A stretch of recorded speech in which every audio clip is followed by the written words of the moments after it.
Hello मित्रों, नमस्कार, जय हिंद। कैसे हो आप सब।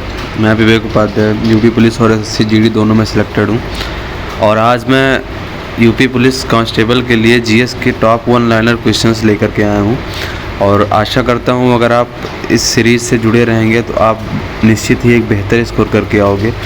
तो हम आज से 1 लाइनर सीरीज़ स्टार्ट कर रहे हैं। अभी तक हम ऑप्शनल कर रहे थे लेकिन ऑप्शनल में उतने क्वेश्चन कवर नहीं हो पा रहे हैं, तो हम सोच रहे हैं कि 1 लाइनर में करेंगे तो 1 लाइनर में अच्छे से क्वेश्चन भी कवर हो जाएगा। तो आपको कौन सा पसंद है, 1 लाइनर या ऑप्शन, ये आप कमेंट में बताइएगा। और चलिए इस वीडियो को शुरू करते हैं। सबसे पहले हम बात करेंगे विभिन्न कृषि क्रांतियों के बारे में, क्योंकि आपको पता है यहाँ से क्वेश्चन आपको देखने को ही मिलता है। तो जैसा कि हम बात करेंगे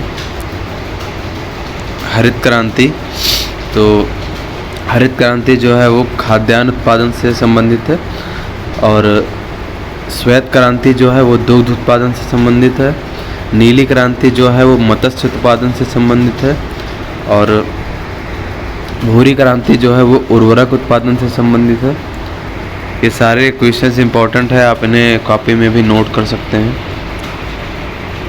उसके बाद में फिर आता है रजत क्रांति।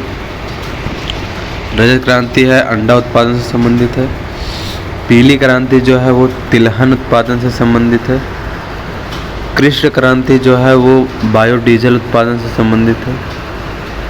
उसके बाद में आप ये कलर से भी मैच कर सकते हैं। जो लाल क्रांति हो गया टमाटर या मांस, मतलब कि टमाटर या मांस लाल होता है, तो उसी हिसाब से कलर से भी मैच कर सकते हैं। लाल क्रांति जो है वो टमाटर एवं मांस उत्पादन से संबंधित है। और फिर आता है गुलाबी क्रांति। गुलाबी क्रांति जो है वो झींगा मछली उत्पादन से संबंधित है। फिर आ गया बादामी क्रांति। बादामी क्रांति जो है वो मसाला उत्पादन से संबंधित है। और सुनहरी क्रांति फिर आता है। सुनहरी क्रांति है फल उत्पादन से संबंधित है। और अमृत क्रांति जो है वो नदी जोड़ो परियोजना से संबंधित है। ये कुछ नया है, ये आप थोड़ा पढ़ लीजिएगा।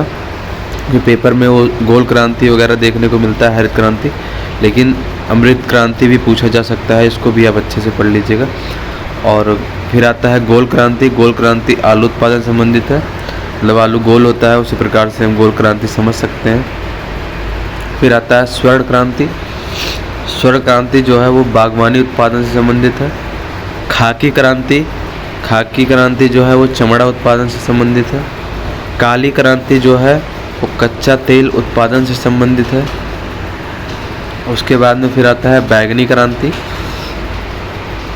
ये भी काफ़ी इम्पोर्टेंट है। बैंगनी क्रांति जो है वो लेवेंडर उत्पादन से संबंधित है।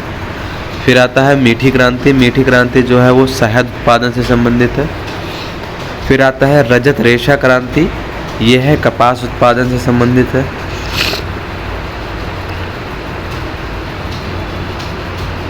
फिर नेक्स्ट आता है स्वर्ण रेशा क्रांति। यह है जूट उत्पादन से संबंधित है। उसके बाद में फिर आता है सदाबहार क्रांति। यह है समग्र कृषि विकास से संबंधित है। फिर आता है विभिन्न प्रकार की कृषि विधियां। यहाँ से भी आपने क्वेश्चन निश्चित ही पेपर में देखा ही होगा, तो यहाँ ये भी बहुत इम्पोर्टेंट टॉपिक है। तो फिर हम शुरू करते हैं। सेरीकल्चर जो है वो रेशम कीट पालन से संबंधित है। उसके बाद आता है एपीकल्चर। एपीकल्चर मधुमक्खी पालन से संबंधित है। फिर आता है पीशीकल्चर जो कि मत्स्य पालन से संबंधित है।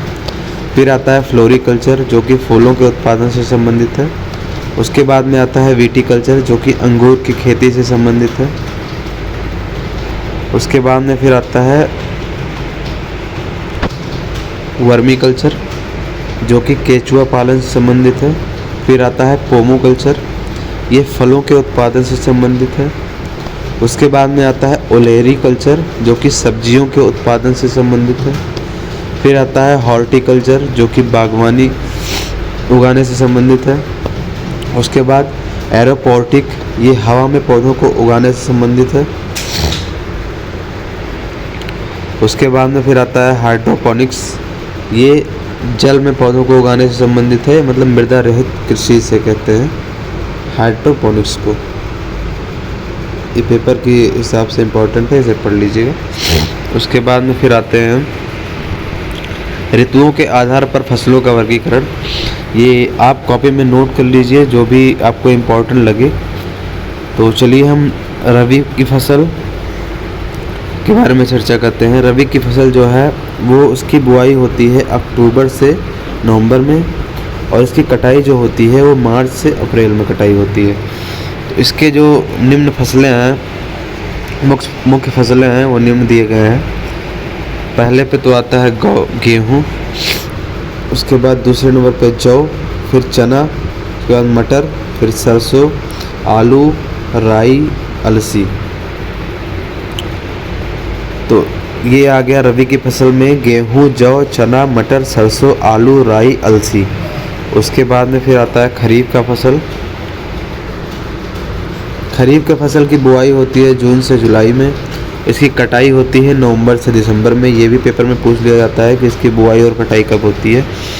तो इसकी जो मुख्य फसलें हैं वो निम्न है। पहले नंबर पे हो गया इसका धान, दूसरे पे गन्ना, तीसरे पे तिलहन, फिर ज्वार, बाजरा, मक्का, अरहर, कपास, मूंगफली और सोयाबीन। एक बार फिर से हम इसे देखते हैं। धान हो गया, गन्ना हो गया, तिलहन हो गया, ज्वार हो गया, बाजरा, मक्का, अरहर, मूंगफली और सोयाबीन। फिर तीसरे नंबर पे आता है गर्मा फसल, जिसे हम जायद फसल भी कहते हैं। तो इसकी हो गई बुआई जो है इसकी मई से जून में होती है, कटाई जो होती है जुलाई से अगस्त में होती है। इसके मुख्य फसलें निम्न हैं।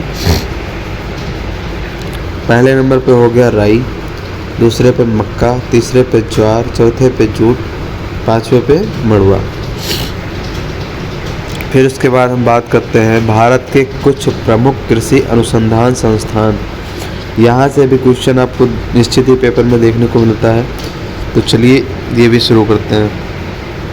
केंद्रीय चावल अनुसंधान केंद्र, ये कटक में है। उसके बाद केंद्रीय कपास अनुसंधान केंद्र, ये नागपुर में है। उसके बाद राष्ट्रीय गन्ना प्रजनन संस्थान, ये कोयम्बटूर में है।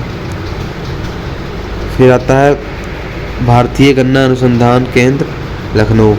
ये आप ध्यान रखिएगा, राष्ट्रीय गन्ना प्रजनन संस्थान ये कोयम्बटूर में है और भारतीय गन्ना अनुसंधान केंद्र ये लखनऊ में है। उसके बाद में फिर आता है केंद्रीय आलू अनुसंधान केंद्र, ये शिमला में है। फिर आता है राष्ट्रीय चाय अनुसंधान केंद्र, ये जोरहट में है।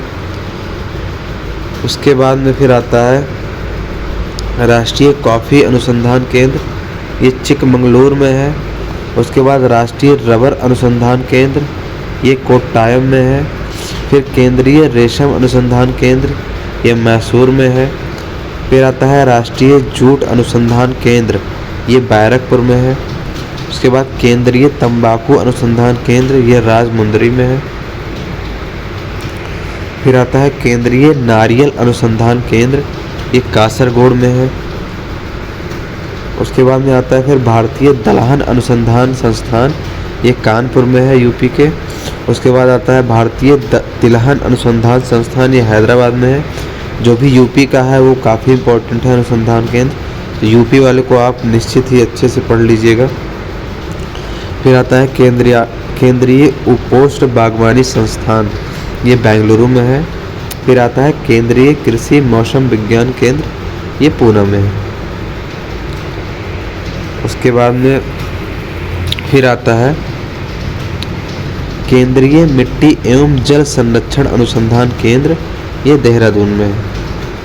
देखिए एक बार पढ़ने से याद नहीं होगा, इसको आप या तो दोबारा वीडियो प्ले कर लीजिएगा या इसका आप नोट्स बना लीजिए। आप नोट्स बना लेंगे तो आपको एग्ज़ाम टाइम में पढ़ने के लिए आसानी होगी, जिससे आप अच्छे से रिवीजन कर पाएंगे अपना। और मैं जितने भी टॉपिक्स लेके आऊँगा वो सारे इंपॉर्टेंट टॉपिक्स लेकर आऊँगा। आप इतना ही करिए। उसके बाद मैंने जीके जीएस में टॉपिक बता रखा है एक वीडियो में, वो टॉपिक कर लीजिए और ये कर लीजिए, आप निश्चित ही 30 के आसपास स्कोर करके आ जाओगे। फिर आता है प्रमुख समाज सुधारक एवं उनकी संस्थाएं। तो हम अगर राजा राम मोहन राय की बात करें तो इन्होंने 1815 में आत्मीय सभा की स्थापना की। उसके बाद 1921 में कलकत्ता यूनिटेरियन सोसाइटी की स्थापना की। 1828 में इन्होंने ब्रह्म सभा की स्थापना की, ब्रह्म समाज की। उसके बाद में 1829 में इन्हीं के प्रयासों से विलियम बेंटिक ने सती प्रथा को समाप्त किया था। पेपर में क्वेश्चन ऐसा आता है, सती प्रथा किसके प्रयासों से समाप्त हुई थी? तो वो हो जाएगा राजा राम मोहन राय। और उस समय गवर्नर जनरल कौन था? तो इसका सही आंसर हो जाएगा विलियम बेंटिक। उसके बाद में फिर हम आते हैं आत्माराम पांडुरंग। इन्होंने प्रार्थना समाज की स्थापना की 1867 में मुंबई में की थी। उसके बाद दयानंद सरस्वती, इन्होंने आर्य समाज की स्थापना की मुंबई में 1857 में। फिर आता है रामकृष्ण मिशन, स्वामी विवेकानंद की थी 1897 में।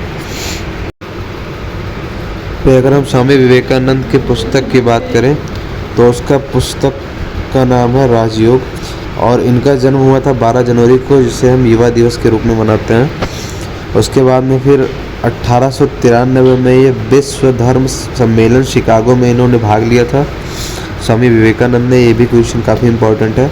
उसके बाद में फिर आता है गदर पार्टी की स्थापना। गदर पार्टी की स्थापना 1913 में लाला हरदयाल और सोहन भागना ने किया था। फिर आता है home rule league. Home rule league की स्थापना 1916 में तिलक एवं एनी बेसेंट ने किया था। उसके बाद फिर आता है खुदाई खिदमतगार। 1930 में इसकी स्थापना हुई थी, खान अब्दुल गफ्फार खान ने किया था। उसके बाद में फिर आता है यूथ मेंस इंडियन एसोसिएशन। 1914 में इसकी स्थापना एनी बेसेंट ने किया था। उसके बाद में आता है होम रूल आंदोलन, ये अड्यार 1916 में एनी बेसेंट ने किया था। उसके बाद में फिर आता है न्यू इंडिया कॉमनवेल्थ पत्र, ये एनी बेसेंट के पत्र हैं। न्यू इंडिया और कॉमनवेल्थ, BHU की स्थापना 1916 में हुई थी। उसके बाद में फिर आता है एशियाटिक सोसाइटी ऑफ बंगाल, ये विलियम जोन्स ने इसकी स्थापना की थी 1784 में कलकत्ता में। उसके बाद में फिर अलीगढ़ मुस्लिम विश्वविद्यालय 1920 में सैयद अहमद खान ने किया था। मोहम्मदन एग्लो ओरिएंटल कॉलेज, ये 1875 में हुआ था। इसी का नाम बाद में अलीगढ़ मुस्लिम विश्वविद्यालय बना था। 1920 में इसका नाम रखा गया था अलीगढ़ मुस्लिम विश्वविद्यालय। उसके बाद में फिर आता है बात भगवत गीता का अंग्रेजी में अनुवाद किसने किया था? वो किया था चार्ल्स विल्किंस ने। और फिर विधवा पुनर्विवाह अधिनियम, ये 1856 में आया था ईश्वर चंद्र विद्यासागर के प्रयासों से।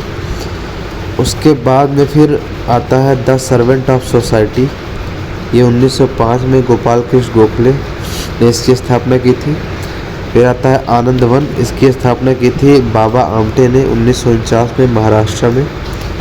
फिर आता है 1990 में नर्मदा बचाओ आंदोलन, ये भी बाबा आमटे ने चलाया था ये आंदोलन, नर्मदा बचाओ। फिर आता है भारत सेवक समाज, इसकी स्थापना गोपाल कृष्ण गोखले ने किया था। तो आपको ये सीरीज़ कैसी लगी? अगर आपको ये सीरीज़ कंटिन्यू रखनी है तो आप ये कमेंट में ज़रूर बताइए, और अगर नहीं तो आप कमेंट में बताइए कि ऑप्शन वाला सही था या ये सही था, क्योंकि इससे हम ज़्यादा क्वेश्चन की प्रैक्टिस कर सकते हैं और इससे कहीं ना कहीं हम बल्क में क्वेश्चन को देख सकते हैं, और ऑप्शन वाले से ज़्यादा क्वेश्चन उसमें हो नहीं पाते हैं। आप ये बताइएगा कमेंट में, और वीडियो पसंद आई होगी तो लाइक कमेंट शेयर और सब्सक्राइब जरूर कीजिएगा। मिलते हैं नेक्स्ट वीडियो में। जय हिंद, जय भारत।